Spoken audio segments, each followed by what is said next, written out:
Hey Whappers, welcome into this edition of ATW, where we're going to talk about Alexander the Great, his legacy through the Hellenistic empires. So Alexander's background is cool, because here's a guy who by the age of 20 conquered almost the entire known world.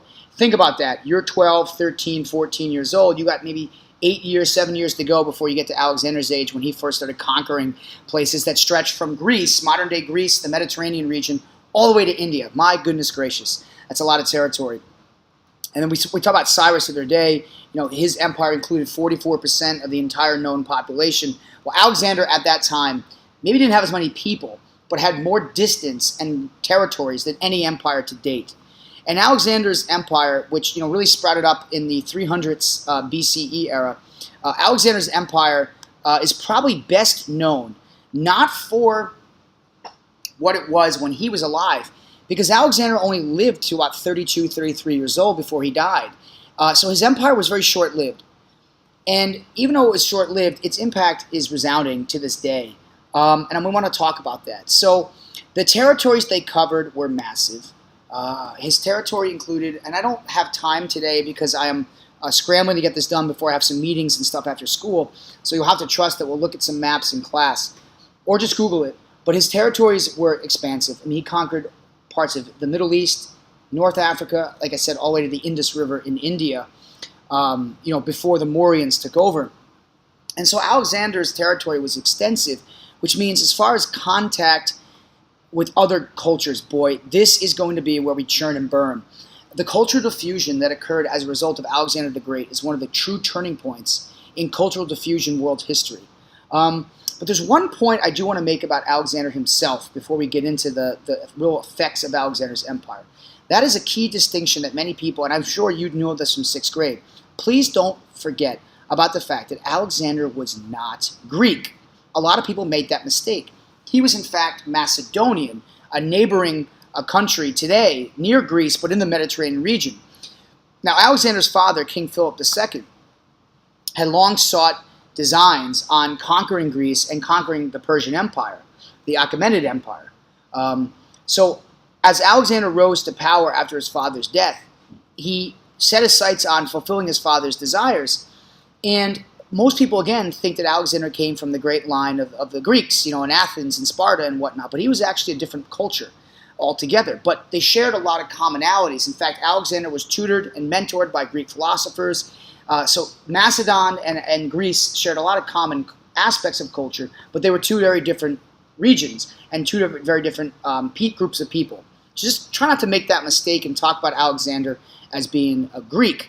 But here's where we start to look at the fact that although Alexander himself was not Greek, he was in fact a massive supporter of Greek culture, Greek music, Greek literature, Greek science, all those things Greek. He really chewed them up. And as a result of his massive conquests, Alexander was prolific in spreading Greekness, I'll call it Greekness, all over the globe, at least at that time, all over the globe. So Alexander's spread of Greek culture, and whenever you hear about looking about the fact that it was Alexander's Greek culture, we're really talking about Hellenistic culture. And that was sort of the term that you're likely to see, related to this Greekness that I keep mentioning. So Hellenistic culture is really the spread of Greek culture via Alexander's empire. And thanks to its expansion all the way to India, this really allowed for Alexander's empire to diffuse all sorts of different characteristics of Greekness into other parts. And that's where we'll get into this idea of what was really the legacy of Alexander the Great. Now, a couple things to take note of. First of all, the transportation of goods, right? They were mass diffusers of goods like ivory and gold and ebony and pearls and cotton, spices, sugars from India. All these different Asian goods were pouring into the Middle East, pouring into the Mediterranean, thanks to Alexander taking over trade routes in India and Asia. From Africa, papyrus, linen, glass, these things were coming in. Olive oil from Greece, right? These were all qualities that really stemmed from this cultural diffusion going on within Alexander. his empire. And no, you don't need to know like the specific and all that, but you need to realize that goods flowed frequently and fluidly throughout Alexander's empire. Another thing that's really cool about the empire is that there was a sense of uniformity, and particularly language. So as Alexander's empire spread all over, there was this common tongue that was existing in the states that he ruled. And the preferred term, it's not so much Greek language, but it's a kind of like common everyday Greek that was spoken. And I don't know if this is pronounced 100% correctly because I don't speak Greek, but I believe it's Koine or Koine, Koine. This was a common language spoken throughout all of Alexander's Hellenistic empires. And even after Alexander's death, right, and he died after only 13 years of ruling, when his empire died, the culture did not die with it. So while he built this massive empire, its legacy would carry on for hundreds of years, really. And this includes one of the most important things to take away from Alexander's empire is the spread of knowledge. Right? Greek philosophers built a legacy that Alexander spread all throughout the world. But let's not give the Greeks too much credit.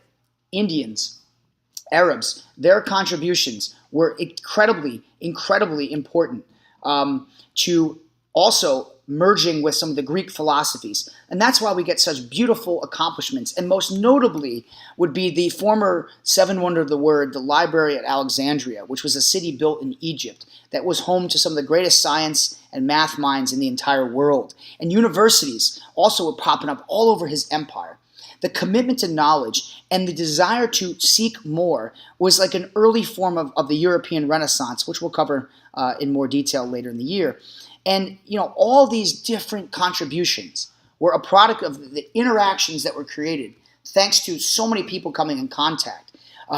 Museums, zoos, art, sculptures, designs on the model steam engine were even created back in this 300 BCE era. It's purely fascinating to see the accomplishments. And again, it's a testament to the way that the contact and the desire within Hellenistic culture to pursue these aspects was really key to looking at within Alexander's empire after he died.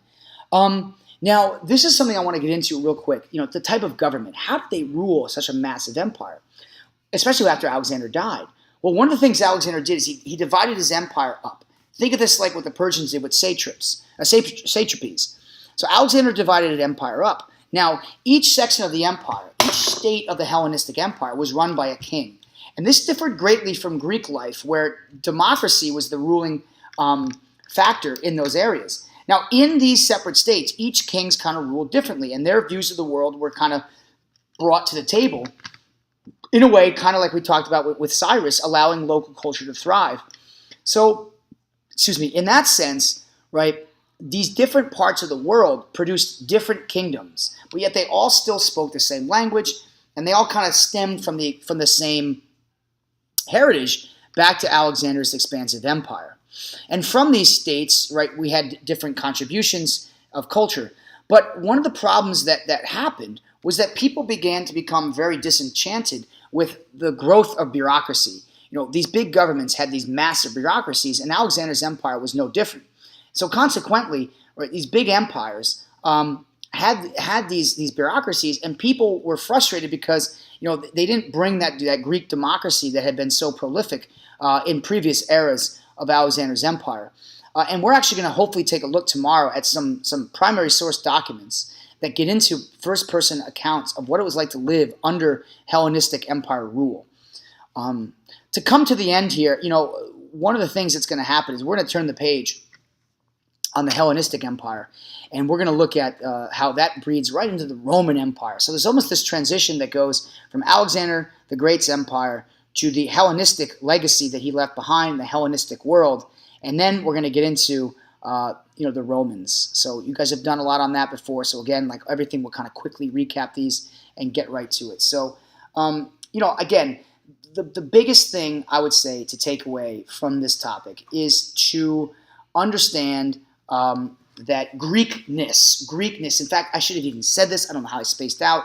The word Hellenistic comes from a Greek word that actually means to speak Greek or identify with Greek. So all things Greek, right? When you see Hellenistic, think all things Greek. And of course, that is a byproduct of the 13-year empire built up by Alexander the Great, the Macedonian king.